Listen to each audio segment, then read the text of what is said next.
and welcome to our weekly cyber threat intelligence briefing. Today is August 21st, which on this day, not only is it Grandma Jones' birthday, but we've also learned that in 1987 that no one puts Baby in the Corner when Dirty Dancing was released. So those that are big Dirty Dancing fans, let's celebrate the day today.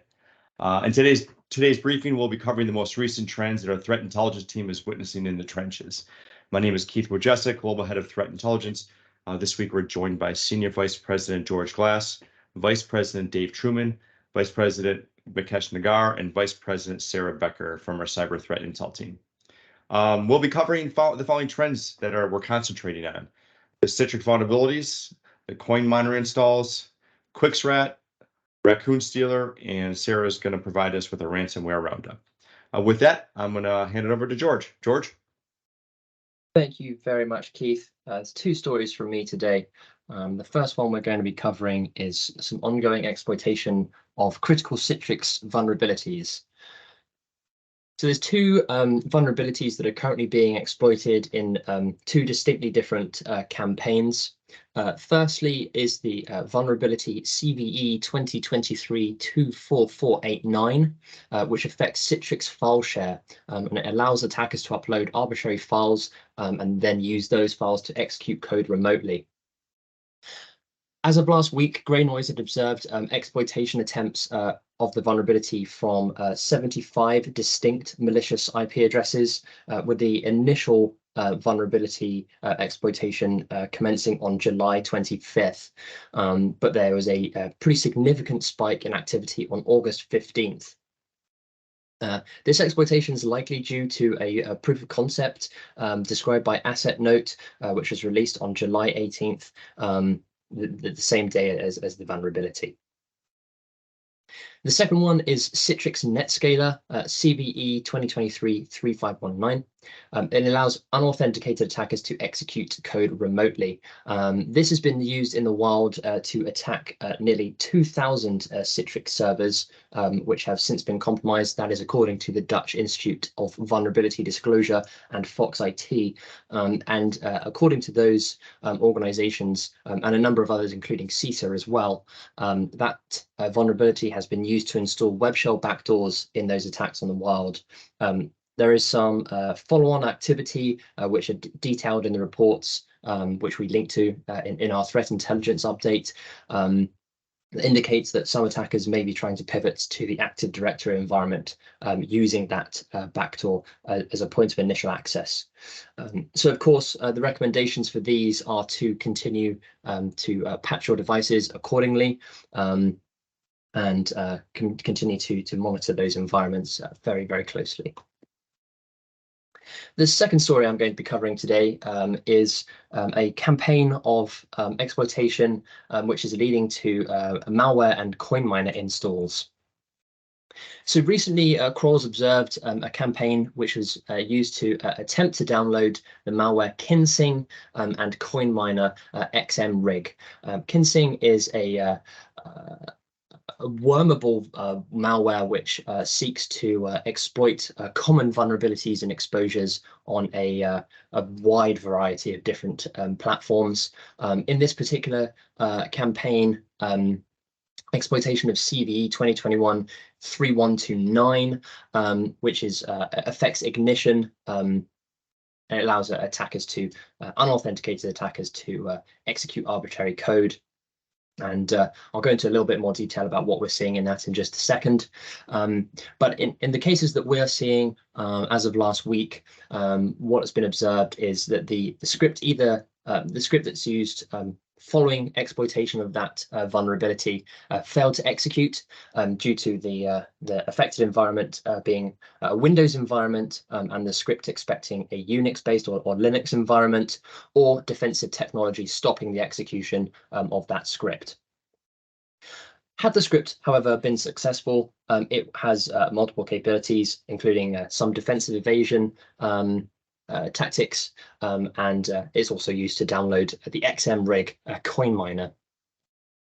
Now, you may say Coinminers aren't particularly impactful. Well, they're not until they suddenly are. That Kinsing botnet can be leveraged to do a number of other things, drop additional malware, additional payloads, so on and so forth. So any sort of Coinminer, especially Kinsing and XMRig, should be considered to be a significant security breach. Investigating the command and control infrastructure operating the botnet of Coinminers and associated Kinsing malware, those C2 infrastructures are heavily associated with mass exploitation of many vulnerabilities, affecting dozens and dozens of commonly exposed products or services. Some of those vulnerabilities that it's known to exploit go back a number of years as well, all the way back to 2017. And what we observe during this campaign is that the exploitation is highly automated in nature, which means that the botnet itself is just trying to spread, much like other such mining botnets like Mirai, for example. But the outcome of those campaigns that we observed is that our detection is very robust for these types of attacks. Just delving into those additional payloads a little bit closer, we took a look at the bash scripts for this campaign, and it has a number of defense evasion, very heavily malicious actions that it performs on the host, disabling the firewall, trying to disable monitoring agents, termination of a number of applications, interestingly other malware and crypto miners, because so many threat actors are exploiting the same type of vulnerabilities. They often find themselves executing on hosts that are already compromised, and it disables obviously as security measures in Linux specifically in this case, and identifies other commands that may be running via cron, which it then deletes. Those are typically associated again with monitoring activity or defensive tools that may be installed on the host. And of course, once it's done all of that, it installs the Kinsing malware, registers it as service, and executes it. And of course, that Kinsing malware can be used to deploy any number of things. In this particular case, it was XMRig, but that malware could be used to, that access could be sold on to another group of threat actors who may, be using that to conduct ransomware activity and so on. So an interesting campaign that was used last week.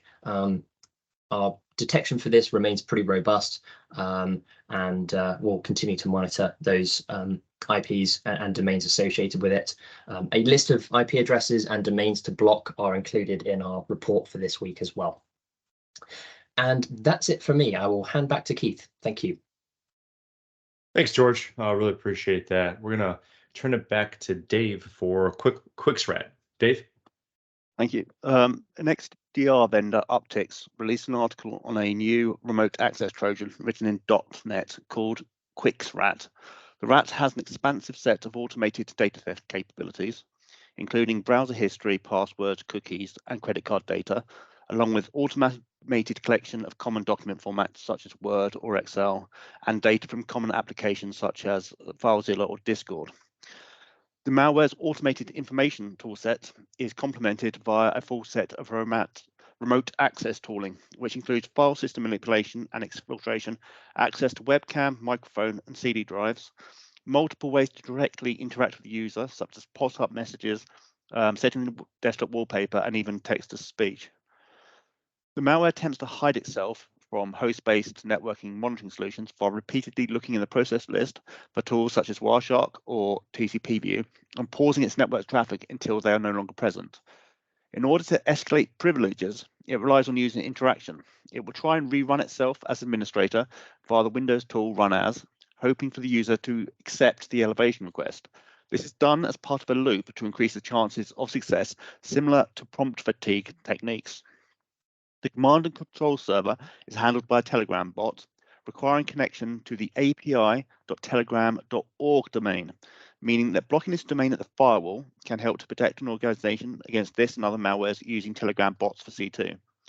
A good EDR solution should also disrupt this malware, as it doesn't appear to contain any EDR bypassing technology. Thank you. Keith? Thanks, Dave. Appreciate that. Now we're going to turn it to Mukesh for RACCOON Stealer. Mukesh? Thank you, Keith. Hello, everyone. The update of RACCOON Stealer malware have returned with some additional capabilities for their tool sets, which are available to those who purchase their service. For those of you who aren't aware, RACCOON Stealer is an information stealing malware. It's available as a malware as a service platform, and it poses the capability to collect system information from victims, including their personal data like web browser credentials, as well as data from cryptocurrency wallets.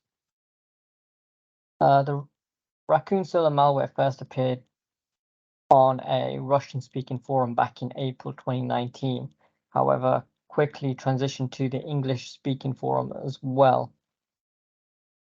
Those who use the service are able to gain access to an administrative panel that allows them to customize the malware, access stolen data, as well as download various versions of the malware.